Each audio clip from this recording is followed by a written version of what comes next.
നീ എൻ സ്വന്തം, നീ എൻ പക്ഷം, നീറും വേളകളിൽ ആഴിയും നാഴങ്ങളിൽ ആനന്ദം നീ എനിക്ക്. ചൂരച്ചെടിയിൻ കീഴിലും നിൻ സാന്നിധ്യമരുളും നാഥനേ.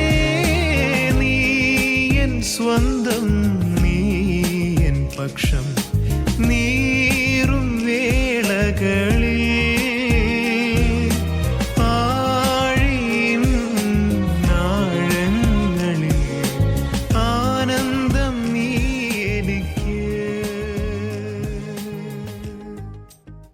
ഈ അടുത്ത കാലത്ത് ശാസ്ത്രലോകം വളരെയേറെ ആശങ്കാകുലരായിരിക്കുന്ന ഒരു കാര്യമാണ് ഗ്ലോബൽ വാർമിംഗ് എന്ന് പറയുന്നത്.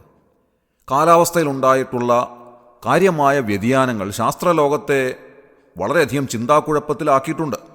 പ്രത്യേകിച്ച് മുമ്പെന്നത്തെക്കാളും ഉപരിയായി അന്തരീക്ഷത്തിൻ്റെ താപനില വർദ്ധിച്ചിട്ടുണ്ട്.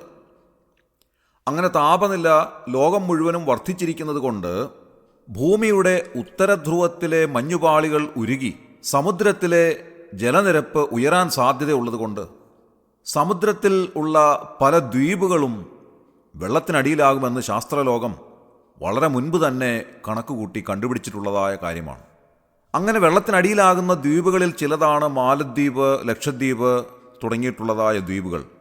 മാലദ്വീപ് എന്ന് പറയുന്നത് തന്നെ ഒരുപാട് ദ്വീപുകൾ ഒരു സമൂഹമാണ്. അവയെല്ലാം മുങ്ങിപ്പോകും എന്നാണ് ശാസ്ത്രലോകം കണ്ടെത്തിയിട്ടുള്ളതായ കാര്യം. എന്തായാലും ഒരു കാര്യം വ്യക്തമാണ്, അന്തരീക്ഷത്തിൻ്റെ താപനില മുമ്പെന്നത്തെക്കാളും ഉപരിയായി വർദ്ധിച്ചിട്ടുണ്ട്. അതുകൊണ്ട് തന്നെ ഈ കാലത്ത് ചൂടേറിയ കാലാവസ്ഥയാണ് മിക്ക സമയത്തും നമുക്ക് അനുഭവപ്പെടാറുള്ളത്. പഴയ കാലത്തെ ഒരു കാലാവസ്ഥയല്ല ഇപ്പോഴുള്ളത്. കാലാവസ്ഥയിൽ വളരെ വലിയ വ്യതിയാനം സംഭവിച്ചിട്ടുണ്ട്. വളരെ പെട്ടെന്ന് മനസ്സിലാക്കാവുന്ന ഒരു ഉദാഹരണം എന്താണെന്ന് ചോദിച്ചാൽ, പഴയ കാലത്ത് നമ്മുടെ കേരളത്തിലെ കാലാവസ്ഥ വെച്ച് നോക്കുമ്പോൾ ജൂൺ മാസം എന്ന് പറയുന്നത് മൺസൂൺ കാലഘട്ടമാണ്. ആ മൺസൂൺ സമയത്ത് നല്ല മഴയാണ്. ചിലപ്പോൾ ആഴ്ചകളോളം സൂര്യനെ കാണാതെ ഇരിക്കത്തക്ക നിലയിൽ തുടർച്ചയായി മഴ പെയ്യുന്ന ഒരു കാലാവസ്ഥയായിരുന്നു അത്. എന്നാൽ ഈ കാലത്ത് അങ്ങനെയുള്ളതായ ഒരു കാലാവസ്ഥ നമുക്ക് കാണുവാൻ സാധ്യമല്ല. അതിനു പകരം ജൂൺ മാസത്തിലും നല്ല വെയിലുള്ളതായ ഒരു കാലാവസ്ഥയാണ് നമുക്ക് അനുഭവപ്പെടാറുള്ളത്. ഗ്ലോബൽ വാർമിങ്ങിൻ്റെ ഫലമായി കാലാവസ്ഥയിൽ ഉണ്ടായിട്ടുള്ള വ്യതിയാനം ലോകത്താകമാനം ഒരുപാട് പ്രശ്നങ്ങൾ ഉണ്ടാക്കിയിട്ടുണ്ട്. അങ്ങനെ ചൂടേറിയതായ ഒരു കാലാവസ്ഥ മനുഷ്യ ജീവിതത്തിന് തന്നെ വളരെയധികം ബുദ്ധിമുട്ടുണ്ടാക്കുന്നതാണ്. നമുക്കറിയാം, ചൂടേറിയതായ കാലാവസ്ഥയിൽ നമ്മുടെ വീടുകൾക്കുള്ളിൽ ഇരിക്കുന്നത് തന്നെ വളരെ പ്രയാസകരമായൊരു കാര്യമായി മാറിയിരിക്കുന്നു. പ്രത്യേകിച്ച് ഇപ്പോഴുള്ളതായ കെട്ടിടങ്ങളെല്ലാം തന്നെ കോൺക്രീറ്റ് കെട്ടിടങ്ങളാണ്. അങ്ങനെ കോൺക്രീറ്റ് കെട്ടിടങ്ങൾ ചൂടേറിയ കാലാവസ്ഥയിൽ മുഴുവനായി ചൂടാകുന്നതുകൊണ്ട് അതിൻ്റെ ഉള്ളിൽ ഇരിക്കുവാൻ വളരെ ബുദ്ധിമുട്ടാണ്.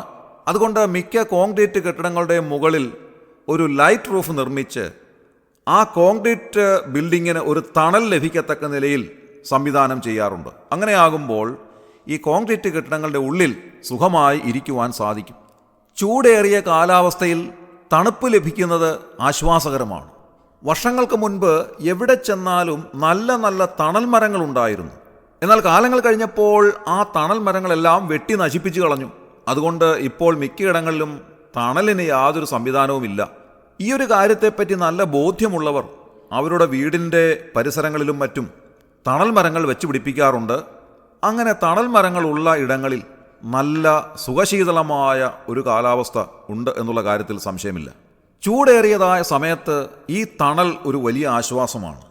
ഞങ്ങൾ ചെറുപ്പകാലത്ത് പഠിച്ചിരുന്ന സ്കൂളിൻ്റെ കോമ്പൗണ്ടിൽ ധാരാളം വൃക്ഷങ്ങളുണ്ടായിരുന്നു. വലിയ തണൽ മരങ്ങളായിരുന്നു. അതുകൊണ്ട് തന്നെ ഇൻ്റർവെൽ ടൈമിലും മറ്റും കുട്ടികളെല്ലാം ആ മരത്തണലിൽ വന്നിരിക്കുമായിരുന്നു. സ്കൂളിൻ്റെ സ്പോർട്സ് ആൻഡ് ഗെയിംസ് ഒക്കെ നടക്കുന്ന സമയത്ത് ഈ മരത്തണലിൽ ഇരുന്നു കൊണ്ടാണ് ഗ്രൗണ്ടിൽ നടക്കുന്നതായ ഈ കായിക മത്സരങ്ങളൊക്കെ ആളുകൾ കാണുന്നത്. അതുപോലെ തന്നെ സ്പോർട്സിലെ ഓരോ മത്സര ഇനങ്ങളിലും പങ്കെടുത്ത് ക്ഷീണിതരായ കുട്ടികൾ ഓടി വന്ന് ഈ മരത്തണലിലാണ് അല്പസമയം ഇരിക്കാറുള്ളത്. അത് വലിയൊരു ആശ്വാസമാണ്. ചൂടേറിയ കാലാവസ്ഥയിൽ ഏറ്റവും ആശ്വാസം നൽകുന്നത് വൃക്ഷത്തണലാണ്. അത്രമാത്രം സുഖശീതളമായൊരനുഭവം നമുക്ക് മറ്റെവിടെ നിന്നും ലഭിക്കുന്നില്ല. വാസ്തവത്തിൽ ജീവിതത്തിലും ഇതുപോലെ തന്നെയാണ് എന്ന് കാണുവാൻ കഴിയും. ഈ ലോകമാകുന്ന മഹാമരുഭൂമിയിലൂടെയാണ് നാം അനുനിമിഷം സഞ്ചരിച്ചുകൊണ്ടിരിക്കുന്നത്. പലപ്പോഴും ചൂടേറിയതായ അനുഭവങ്ങളാണ് നമ്മുടെ ജീവിതത്തിൽ ഉണ്ടാകാറുള്ളത്. അത് നമ്മെ വല്ലാതെ തളർത്തിക്കളയുന്നതാണ്. എപ്പോഴും ജീവിതത്തിൽ സന്തോഷകരമായ അനുഭവങ്ങൾ മാത്രം ഉണ്ടാകണമെന്നില്ല. നമ്മെ തളർത്തുന്ന ഒരുപാട് അനുഭവങ്ങൾ ജീവിതത്തിൽ ഉണ്ടായെന്നിരിക്കാം. അങ്ങനെ ജീവിതത്തിൻ്റെ ചൂടേറിയതായ അനുഭവങ്ങളിലൂടെ കടന്നു പോകുമ്പോൾ പലരും താളടിയാകുന്നു, പലരും തളർന്നു വീഴുന്നു, പലരുടെയും ജീവിതം നിരാശാബാധിതമായി തീരുന്നു, പലരും ജീവിതം അവസാനിപ്പിക്കുന്നു. ഇത്തരുണത്തിൽ 121 സങ്കീർത്തനം 5 വാക്യത്തിൻ്റെ അവസാന ഭാഗം വളരെയേറെ ശ്രദ്ധേയമാണ്. അതിങ്ങനെയാണ് പറയുന്നത്: യഹോവ നിന്റെ വലത്തുഭാഗത്ത് നിനക്ക് തണൽ. നോക്കുക, ചൂടേറിയതായ ജീവിത അനുഭവങ്ങളിൽ നമുക്ക് തണൽ നൽകുന്നത് ആരാണ്? ദൈവവചനം പറയുന്നത് യഹോവയായ ദൈവം നിന്റെ വലത്തുഭാഗത്ത് നിനക്ക് തണലാണ് എന്നത്രേ. പ്രിയമുള്ളവരെ, ഒന്ന് പിന്തിരിഞ്ഞ് നോക്കുമ്പോൾ എത്രയോ പ്രാവശ്യം ഈ തണൽ അനുഭവിക്കുവാൻ നമുക്ക് സാധിച്ചിട്ടുണ്ട്. പലപ്പോഴും ചൂടേറിയതായ അനുഭവങ്ങൾ നമ്മെ തളർത്തിക്കളഞ്ഞിട്ടുണ്ട്. നാം തകർന്നു പോകുമോ എന്ന് ഭാരപ്പെട്ടതായ അനേക സന്ദർഭങ്ങൾ ജീവിതത്തിൽ ഉണ്ടായെന്നിരിക്കാം.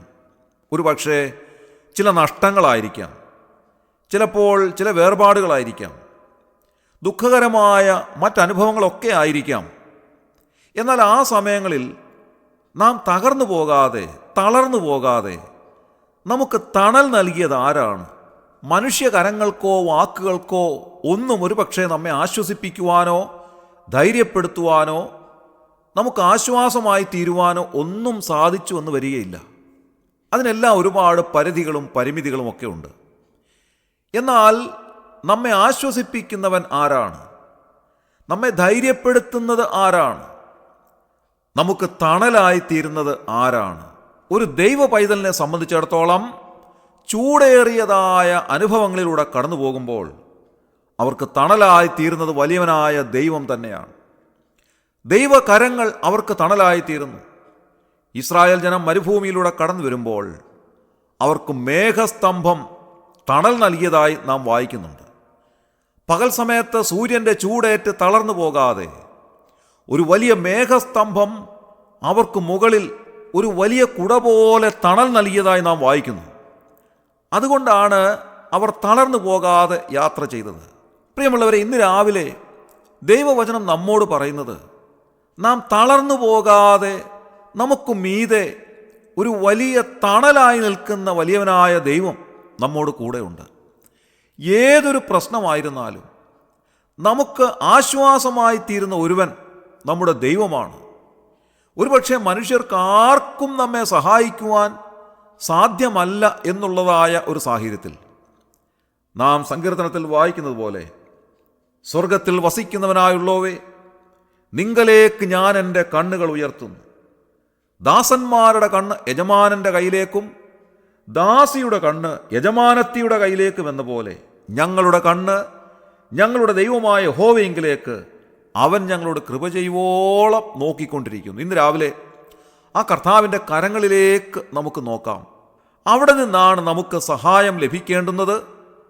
ആ സഹായമാണ് നിലനിൽക്കുന്നതായ സഹായം. അതുകൊണ്ട് കർത്താവിന് മാത്രമേ നമ്മെ രക്ഷിക്കുവാനായിട്ട് സാധിക്കുകയുള്ളൂ. കർത്താവിന് മാത്രമേ നമ്മെ സഹായിക്കുവാൻ കഴിയുകയുള്ളൂ. കർത്താവായ ദൈവം മാത്രമാണ് നമുക്ക് തണൽ നൽകി നമ്മെ ആശ്വസിപ്പിക്കുന്നവൻ. ഇന്നത്തെ ദിവസം ഈ തണൽ അനുഭവിച്ചുകൊണ്ട് ജീവിക്കുവാൻ കർത്താവ് നമ്മെ സഹായിക്കട്ടെ. ഒന്നുകൊണ്ടും തളർന്നു പോകാതെ ഈ ചൂടേറിയ മരുഭൂമിയിൽ ദൈവം നൽകുന്നതായ വലിയ തണൽ അനുഭവിച്ചുകൊണ്ട് ആ കർത്താവിൻ്റെ കരങ്ങളിൽ ആശ്രയിച്ചുകൊണ്ട് ധൈര്യത്തോടെ ജീവിക്കുവാൻ കർത്താവ് നമ്മെ സഹായിക്കട്ടെ. നമ്മുടെ പ്രതിസന്ധികൾ നാം അനുഭവിക്കുമ്പോൾ ആ പ്രതിസന്ധികളുടെ മധ്യത്തിൽ നാം ഉയരത്തിലേക്ക് നോക്കുമ്പോൾ കാണുവാൻ സാധിക്കുന്ന ഒരു മേഘസ്തംഭം ഉണ്ട് എന്നുള്ളത് ദൈവവചനം നമ്മെ അറിയിക്കുകയാണ്. ആ മേഘസ്തംഭത്തിൻ്റെ കീഴിൽ നാം സുരക്ഷിതരാണ്. നമുക്ക് തണലുണ്ട്, നമുക്ക് ആശ്വാസമുണ്ട്. അതുകൊണ്ട് ധൈര്യത്തോടെ മുൻപോട്ട് ജീവിക്കുവാൻ ഇന്നത്തെ ദിവസം കർത്താവ് നമ്മെ സഹായിക്കട്ടെ. നമ്മുടെ കണ്ണുകളെ അടയ്ക്കാം, പ്രാർത്ഥിക്കാം. ക്രിസ്തുയേശുവിലൂടെ അതിവാത്സല്യമായി ഞങ്ങളെ സ്നേഹിക്കുന്ന സ്വർഗീയ പിതാവ്, നല്ല ദൈവമേ, ഞങ്ങൾ ചിന്തിച്ചതുപോലെ ഞങ്ങളുടെ ജീവിത സാഹചര്യങ്ങൾ ചൂടേറിയ അനുഭവങ്ങൾ ഞങ്ങൾക്ക് സമ്മാനിക്കുമ്പോൾ പലപ്പോഴും കർത്താവെ, ഈ ലോകമാകുന്ന മരുഭൂമിയുടെ ചൂടേറ്റ് ഞങ്ങൾ തളർന്നു പോകുമ്പോൾ ഞങ്ങൾക്ക് മീതെ സ്വർഗീയമായ കരത്തിൻ്റെ ഒരു തണൽ നൽകി, ഇസ്രായേലിനെ മരുഭൂമിയിൽ മേഘസ്തംഭത്തിൻ്റെ തണൽ നൽകി സഹായിച്ചതുപോലെ ഞങ്ങളെ വഴി നടത്തുന്ന അത്ഭുതകരമായ കരങ്ങൾക്കായി ഞങ്ങൾ നന്ദിയോടെ സ്തോത്രം ചെയ്യുന്നു. ഇന്നത്തെ ദിവസം കർത്താവെ, ആ തണൽ അനുഭവിച്ചുകൊണ്ട് ഞങ്ങൾ സന്തോഷമായി ധൈര്യമായി മുൻപോട്ട് ജീവിക്കുവാൻ ഞങ്ങളെ സഹായിക്കണമേ. പ്രയാസ പ്രതികൂല പ്രശ്നങ്ങളെല്ലാം മാറ്റിത്തന്ന് ഞങ്ങളെ സഹായിച്ചാട്ടെ. ഈ ശുശ്രൂഷയെ സംബന്ധിച്ച എല്ലാവരെയും ഒന്ന് അനുഗ്രഹിക്കുകയും സഹായിക്കുകയും ചെയ്യണമേ. അവിടെ അങ്ങനെ ചെയ്തതിനായി ഞങ്ങൾ നന്ദിയോടെ സ്തോത്രം ചെയ്യുന്നു. ഞങ്ങളെ പ്രാർത്ഥന കേട്ടതിനായി സ്തോത്രം. ഞങ്ങളുടെ കർത്താവും രക്ഷിതാവുമായ യേശു ക്രിസ്തുവിൻ്റെ ധന്യമായ നാമത്തിൽ തന്നെ ആമേൻ. ചൂടേറിയ മരുയാത്രയിൽ ദാഹത്താൽ എണ്ണാവു വരളുമ്പോൾ ഹാഗാറിൻ പൈതലിൻ കരച്ചിൽ കേട്ടവനെന്നാത്മദാഹം തീർത്തിടും.